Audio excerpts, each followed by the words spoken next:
कहानी की शुरुआत मैड्रिड शहर से होती है, जहाँ छोटी होना को उसके भाई के साथ हंसी मजाक करते हुए दिखाया जाता है। उनके पिता दूर खड़े उन खूबसूरत पलों की तस्वीरें ले रहे होते हैं। तभी उनकी माँ वहाँ आती है और सभी को अभिषेक समारोह के लिए जल्दी करने को कहती है। चर्च में मास के दौरान कुछ लोग एक पुराने हिस्से की खुदाई कर रहे होते हैं। खुदाई करते करते उन्हें एक रहस्यमयी पुराना बक्सा मिलता है। जैसे ही वे उसे खोलते हैं, अंदर लकड़ी पर उकेरी गई एक डरावनी राक्षसी आकृति दिखाई देती है, जिसे देखकर सब घबरा जाते हैं। उस घटना के बाद चर्च में मौजूद बच्चे और कुछ किशोर अजीब अजीब चीजें महसूस करने लगते हैं। सभी को किसी न किसी तरह बुरी शक्तियों का एहसास होने लगता है। उन्हें डरावने साए और भयानक दृश्य दिखाई देने लगते हैं, लेकिन कोई समझ नहीं पाता कि आखिर यह सब क्यों हो रहा है। धीरे धीरे वह अंधेरी ताकत उन सभी पर अपना असर बढ़ाने लगती है। एक दिन चर्च में पार्टी चल रही होती है। कुछ लड़कियां अपनी एक क्लासमेट के साथ मजाक करने का प्लान बनाती। वे उससे कहती हैं कि उसकी ड्रेस पर टैग लगा हुआ है। ये सुनकर लड़की बाथरूम में चली जाती है और कैंची से टैग काटने की कोशिश करने लगती है। तभी अचानक उसका व्यवहार बदलने लगता है। वह अजीब हरकतें करने लगती है और अचानक कैंची अपनी जीभ पर रखकर उसे काट देती है। यह भयानक नजारा होना और उसका भाई अपनी आंखों से देख लेते हैं। कुछ ही पलों बाद वह लड़की दोबारा हॉल में लौटती है। उसका डरावना बर्ताव देखकर वहां मौजूद सभी लोग सहम जाते हैं। अचानक वह भागकर खिड़की से बाहर कूद जाती है और नीचे गिरते समय एक आदमी को भी अपने साथ ले जाती है। ये दर्दनाक हादसा छोटी होना के दिल और दिमाग पर गहरा असर छोड़ देता है। कई साल बीत जाते हैं। उसी चर्च में कुछ पुलिस अधिकारी पहुंचते हैं जहां यह सब शुरू हुआ था। वे फादर सिरो से बात करने आते हैं, लेकिन सिरो उनसे उसी समय बात करने से मना कर देते हैं और अगले दिन आने को कहते हैं। मगर अधिकारी जिद करते हैं और बताते हैं कि उनके पास सेक्रेस्ट्री में जाने का वारंट है। मजबूर होकर सिरो उन्हें अंदर ले जाने के लिए तैयार हो जाता है। नीचे जाने से पहले वह एक चाकू अपने पास रख लेता है, मानो उसे पहले से किसी अनहोनी का अंदेशा हो। अंदर का माहौल बेहद डरावना होता है। तभी एक महिला अधिकारी मेन सर्किट ब्रेकर ढूंढने लगती है। बिजली की इंस्टॉलेशन को छूते समय उसे अचानक बर्फ जैसी ठंड महसूस होती है, क्योंकि कोई अदृश्य भूतिया हाथ उसे छूता है। वह घबरा कर अपने साथियों से संपर्क करती है। इसी बीच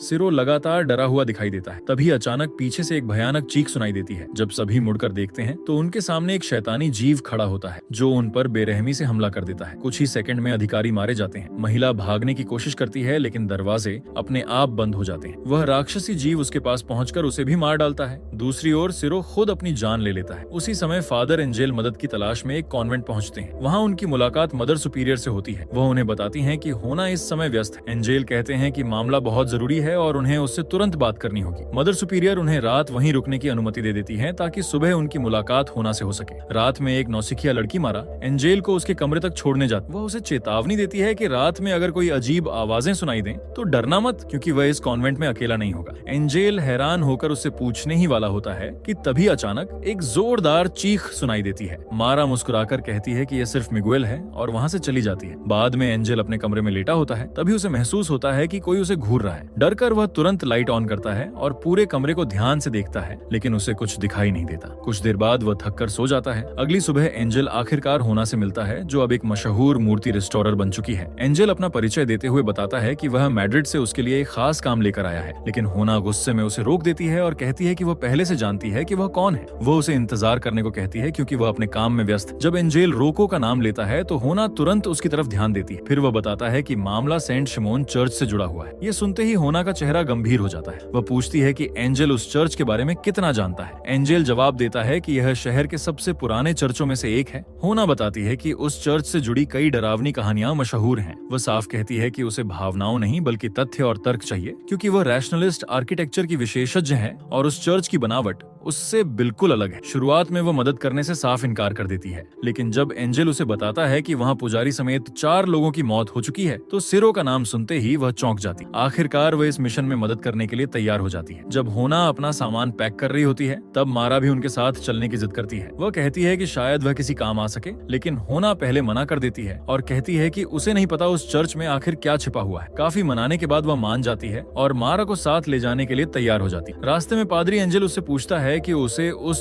चर्च से इतनी परेशानी क्यों है। तब होना बताती है कि उसकी शादी भी उसी चर्च में हुई थी। ये सुनकर एंजेल हैरान रह जाता है। बाद में वे सब रोको से मिलते हैं, जो जुआना से पूछता है कि क्या उसे पता है उसे क्यों बुलाया गया है। जुआना मना कर देती है और वजह पूछती है। तब रोको बताता है कि 1 हफ्ते पहले इलेक्ट्रिक कंपनी के काम के दौरान सेंट सिमियोन की क्रिप्ट खोली गई थी और अब उन्हें साबित करना है कि वहाँ बिना अनुमति कोई प्रवेश नहीं कर सकता। जुआना पूछती है कि उसने उसे ही क्यों चुना, तो रोको कहता है कि वही एक ऐसी इंसान है जो इस चर्च की सच्चाई समझ सकती है। वह कहता है कि जोआना इस मिशन को लीड करने के लिए सबसे सही है। फिर वह उसे सेंट सिमियोन स्टाइलाइट्स की सील ढूंढने को कहता है, क्योंकि फादर सायरो को पूरा यकीन था कि वह सील वहीं मौजूद है। रोको कहता है कि अगर सील मिलने का सबूत मिल गया तो वह एडमिनिस्ट्रेटिव प्रक्रिया शुरू करवा देगा, वरना सिटी हॉल वहां निर्माण शुरू कर देगा और चर्च हमेशा के लिए उनके हाथ से निकल जाएगा। इसके बाद रोको उन्हें एक मॉडल दिखाता है जिसे सायरो ने गुप्त रूप से बनाया था। वह बताता है कि सायरो मानता था कि सेंट सिमियोन चर्च अंडरवर्ल्ड का एक गेटवे है और असल में यह चर्च ऊपर से जितना दिखता है उससे कई गुना ज्यादा नीचे फैला हुआ है। फिर वह फादर सायरो का छोड़ा हुआ एक खत जुआना को देता है। इसके बाद रोको उनसे फादर कुआना को बुलाने को कहता है। कुआना जुआना को देखकर खुश हो जाता है और उसे गले लगाकर कहता है कि उसे इस मामले में शामिल करने का अफसोस है, लेकिन यह जरूरी। लाइब्रेरी में जुआना और मारा सेंट सिमियोन स्टाइलाइट्स चर्च के इतिहास पर रिसर्च शुरू करते हैं। वे पुराने दस्तावेजों और धार्मिक रिकॉर्ड्स को ध्यान से पढ़ते हैं ताकि सील और चर्च के नीचे छिपे रहस्य को समझ सकें। इसी दौरान जुआना की मुलाकात उसकी पुरानी स्कूल फ्रेंड एस्थर से होती है, जो वहीं काम करती है। एस्थर उनकी मदद करने लगती है और जरूरी आर्काइव्स देती है। थोड़ी देर बाद मारा मैड्रिड बमबारी के नक्शे मांगती है और एस्थर उन्हें लेने चली जाती है। जब मारा दोबारा पढ़ाई शुरू करती है तो अचानक सफेद कपड़ों में एक नन को देखकर डर जाती है। अगले दिन जुआना और एनहिल एक एंटीक शॉप जाते हैं, जहाँ से वे एक खास कैमरा लेते हैं जो ऐसी चीजें कैद कर सकता है जिन्हें सामान्य आंखें नहीं देख सकती। इसके बाद वे बाकी लोगों से मिलकर जांच आगे बढ़ाते हैं। मारा पता लगाती है कि सेंट सिमियोन चर्च का इलाका कई पुराने कब्रिस्तानों से घिरा है, जिनका संबंध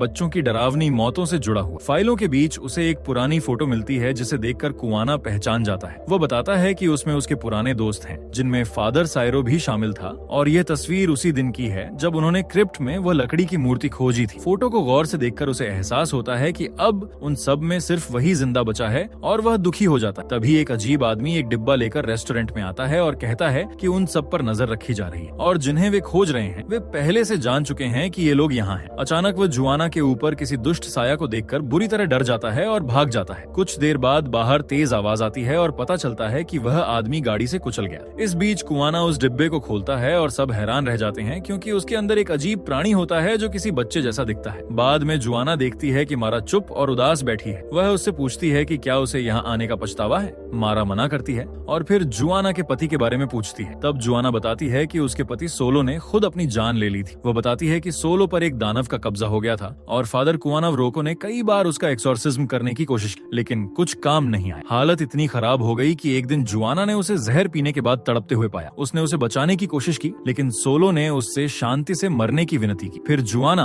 अपने भाई मिगुएल की दर्दनाक कहानी भी सुनाती है। वह बताती है कि बचपन में मिगुएल को पहले सिर्फ नाइट टेरर्स होते थे, लेकिन बाद में वह एक ही समय पर अलग अलग जगहों पर दिखाई देने लगा, जैसे उसकी दो परछाइयां हों। इस अजीब घटना ने सबको डरा दिया और हालात लगातार भयानक होते गए। ये सब याद करते हुए जुआना रो पड़ती है और लेट जाती है, जबकि मारा उसे सांत्वना देने की कोशिश करती है। सुबह होते ही पूरी टीम फिर से उस शापित चर्च में इकट्ठा होती है और अंदर जाने की तैयारी करती है। वाना कहती है कि यह जगह बहुत डरावनी है, जबकि एनेल भी मानता है कि यह ईश्वर के खिलाफ एक अपमान जैसी लगती है। इसके बाद सब लोग नीचे सैकड़ी की तरफ उतरते हैं। तभी कुइना बताता है कि फादर सायरो ने इस चर्च को लेकर कई जुनूनी और अजीब थ्योरीज बना ली थी। नीचे पहुंचकर उन्हें एक कब्र दिखाई देती है, लेकिन कुइना साफ कहता है कि यह नकली है, क्योंकि वहां कभी किसी को दफनाया ही नहीं गया। वाना की मदद से वह पत्थर की भारी स्लैब को धक्का देता है और बताता है कि किसी ने जानबूझकर इस रास्ते को छिपाया था। नीचे उतरने से पहले वह सबको चेतावनी देता है कि कोई भी अलग न हो, क्योंकि साथ रहना ही उनके बचने का एकमात्र तरीका है। इसके बाद समूह सुरंगों में आगे बढ़ता है और दीवारों पर चमकते हुए फॉस्फोरेसेंट पेंट के निशान देखता है। वाना एंगेल से सब रिकॉर्ड करने को कहती है ताकि यह सबूत रोको तक पहुंच सके। वह बताती है कि ऐसा पेंट सिर्फ 1980 के बाद बना था, जिससे साफ है कि ये कोई प्राचीन निशान नहीं है। चलते चलते वाना थोड़ा पीछे रह जाती। तभी एक दुष्ट सत्ता उसके पास आती है, उसके कान में कुछ फुसफुसाती है और अचानक उसका लैंप फट जाता है। बाकी लोग तुरंत लौट कर देखते हैं कि वह ठीक है या नहीं। फिर सब आगे बढ़ते हैं। कुछ दूर जाकर उन्हें गहराई में दफन जगह मिलती है, जिन्हें देखकर एनहिल हैरान रह जाता है, क्योंकि वे लगभग 200 मीटर नीचे होते हैं। एनहिल रिकॉर्डिंग शुरू करता है और वाना मारा से कहती है कि सबूत इकट्ठा करे। तभी मारा फोटो लेते समय देखती है कि वहाँ मौजूद अजीब आकृतियां एनहिल की टॉर्च की रोशनी पर प्रतिक्रिया कर रही हैं, जिससे वह डर जाता है। तभी कुइना कहता है कि ये कब्रें नहीं बल्कि दानव है। आगे बढ़ते हुए वे गुफा की छत पर एक रहस्यमयी चित्र देखते हैं। एंगेल कहता है कि उन्हें जल्दी से सील ढूंढकर यहाँ से निकलना होगा। कुइना कहता है कि सायरो सही था और इस जगह को ईश्वर ने छोड़ दिया है। तभी उन्हें आवाज सुनाई देती है और वे उसकी दिशा में जाते हैं। वहाँ पहुंचकर वे असली सील को देखते हैं और उसकी मौजूदगी से हैरान होकर खुश हो जाते हैं। एनेल उस पर लिखे शब्द पढ़ने की कोशिश करता है,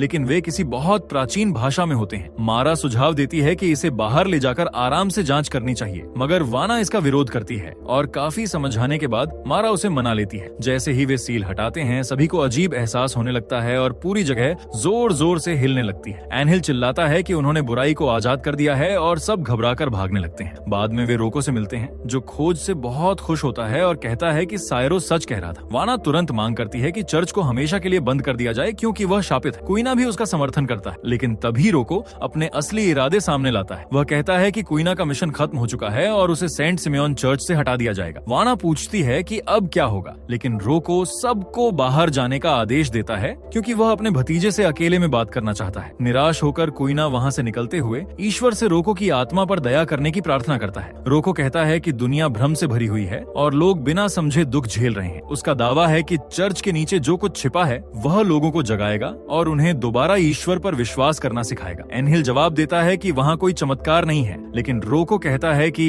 अगर लोगों को विश्वास करने के लिए देखने की जरूरत है तो वह उन्हें दिखाएगा, चाहे इसके लिए बलिदान ही क्यों न देना पड़े। एनहिल इसका विरोध करता है और कहता है कि इससे लोग मर जाएंगे। रोको फिर उससे वाना के साथ उसके रिश्ते के बारे में सवाल करता है, लेकिन एंगेल चुप रहता है। रोको बताता है कि वह गंभीर रूप से बीमार है और उसके पास ज्यादा समय नहीं बचा, इसलिए अब उसे परिणामों की परवाह नहीं। एंजेल उसे याद दिलाता है कि वह कभी सबके लिए मिसाल था और चेतावनी देता है कि वह ईश्वर की सेवा के भ्रम में एक बड़ी त्रासदी को जन्म देने वाला है। बाद में एंजेल ननो को कॉन्वेंट छोड़ता है और वाना से बात करने की कोशिश करता है। वह कहता है कि उसे अफसोस है और उसे अंदाजा नहीं था कि ऐसा होगा, लेकिन वाना कहती है कि उसने उस पर भरोसा किया था और वहाँ से चली जाती है। मारा और वाना कॉन्वेंट लौटकर अपनी दिनचर्या में वापस जाने की कोशिश करती है, मगर वाना जो कुछ हुआ उसे भूल नहीं पाती। दूसरी ओर रोको अपने ऑफिस में चाय पी रहा होता है। अचानक कप उसके हाथ से गिर जाता है। जब वह उसे उठाने के लिए झुकता है तो सामने मिगुएल खड़ा दिखाई देता है। मिगुएल कहता है कि यह तो बस शुरुआत है और बहुत जल्द ही रोको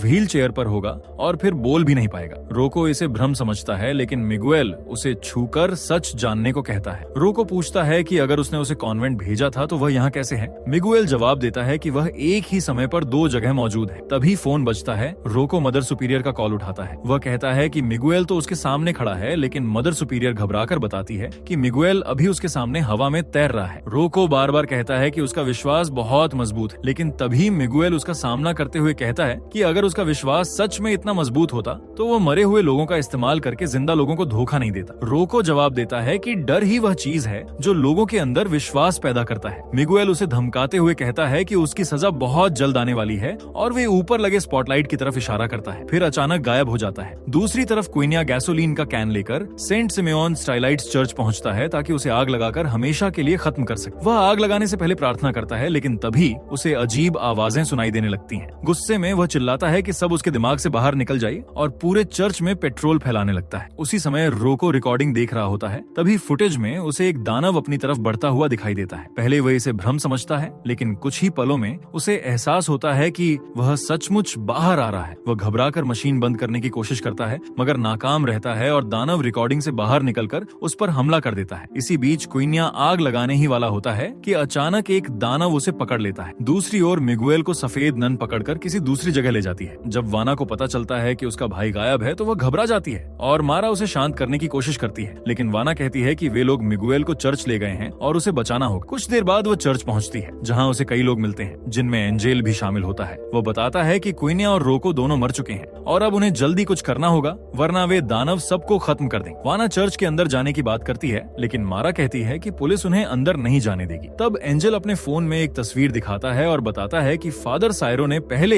एक सीवर का रास्ता खोजा था जिससे अंदर पहुंचा जा सकता है। इसके बाद वे लाइब्रेरी जाते हैं, जहां वाना एस्थर से उसकी मदद मांगती है और चर्च के नीचे के सीवर मैप्स मांगती है। एस्थर उनकी मदद करने को तैयार हो जाती है और फाइल निकालकर बताती है कि यही सबसे सही नक्शा है। वह यह भी चेतावनी देती है कि उस रास्ते को एक बम मिलने के बाद बंद कर दिया गया था। इसके बाद समूह उस गुप्त रास्ते तक पहुंचता है और सुरंगों में उतर जाता है। रास्ते में मारा अचानक सबको रोक देती है क्योंकि उसे आगे बम दिखाई देता है। ध्यान से जांचने पर पता चलता है कि वह सक्रिय नहीं है, इसलिए वे आगे बढ़ते हैं। थोड़ी देर बाद उन्हें दानवों की मान तक जाने वाला रास्ता मिल जाता है। वाना अकेले नीचे उतरने का फैसला करती है। जब एंजेल उसकी रस्सी ठीक कर रहा होता है तो दोनों एक दूसरे के बेहद करीब आ जाते हैं और लगभग किस करने वाले होते हैं, लेकिन तभी नीचे से अजीब आवाजें आने लगती हैं। एंजेल की मदद से वाना नीचे उतरती है और वहां पहुंचते ही चारों तरफ से फुसफुसाहटें सुनने लगती हैं, लेकिन अचानक कई दानव उस पर हमला कर देते हैं और उसे पकड़ने की कोशिश करते हैं, लेकिन वह खुद को छुड़ा लेती है। तभी उसके सामने सोलो की आत्मा प्रकट होती है। वाना तुरंत समझ जाती है कि वह उसका असली पति नहीं है, क्योंकि सोलो मर चुका है, वह गुस्से में अपने भाई को छोड़ने की मांग करती है। दानव जवाब देता है कि मिगुएल अब कभी बाहर नहीं जाएगा और हमेशा उन्हीं के साथ रहेगा। तभी सफेद नन प्रकट होती है और सोलो की आत्मा पीछे हट जाती है। इसके बावजूद वाना हार नहीं मानती और अपने भाई को ढूंढती रहती है। आखिरकार वह मिगुएल तक पहुंचती है, लेकिन देखकर टूट जाती है कि वह पूरी तरह दानवी शक्ति के नियंत्रण में। इसके बाद दानव उसे उन सभी आत्माओं को दिखाता है जिन्हें उसने वर्षों से कैद कर रखा है, जिनमें वाना के करीब के लोग भी शामिल होते हैं। ये देखकर वह टूट जाती है, लेकिन खुद को संभालते हुए जोर जोर से बाइबल का पाठ पढ़ना शुरू कर देती है ताकि बुराई का सामना कर सके। तभी कुछ क्षणों के लिए क्वीना की चेतना लौटती है और वह उससे कहता है कि वह हमेशा उसके साथ रहेगा और सच्चा विश्वास मौत से भी बड़ा होता है। डरी हुई वाना कहती है कि वह अब और नहीं लड़ सकती। तब क्वीना उसे बचपन का वह गीत याद करने को कहता है जो उसके विश्वास और अतीत से जुड़ा है। तभी सफेद नन फिर से क्वीना के शरीर पर कब्जा कर लेती है, लेकिन वाना गाना शुरू कर देती है और वह गीत अपने भाई के लिए गाती है। धीरे धीरे मिगुएल दानवी कब्जे से मुक्त होने लगता है और वापस सामान्य हो जाता है। अपने भाई को ठीक देखकर वाना की आंखों में आंसू आ जाते हैं। मिगुएल उससे कहता है कि अब उसे यहाँ से जाना होगा और दोनों की तरफ से जिंदगी जीनी होगी, क्योंकि वह खुद वहीं रहेगा ताकि इन दानवों को हमेशा के लिए कैद रख सके। वो बताता है कि उसने यहाँ बहुत समय बिताया है और इन शक्तियों को समझ चुका है। वह यह भी कहता है कि सफेद नन इस दुनिया की नहीं है, लेकिन उसे वापस भेजने का तरीका पता है। वाना बहुत रोती है, मगर आखिरकार अपने भाई का फैसला स्वीकार कर लेती है। वह उसे कसकर गले लगाती है और अलविदा कहती है। इसके बाद पूरी टीम जल्दी जल्दी बाहर निकल जाती है और कुछ ही देर बाद पूरा चर्च एक भयानक विस्फोट के साथ ढह जाता है। अगले दिन चर्च का नया अधिकारी गैस लीक की कहानी को आधिकारिक कारण मान लेता है और उस प्रॉपर्टी को बेचने का फैसला करता है। अंत में वाना और एंजेला अपने धार्मिक कर्तव्यों को छोड़कर साथ रहने का फैसला करते हैं। इसी के साथ ये कहानी यहीं पर खत्म होती है।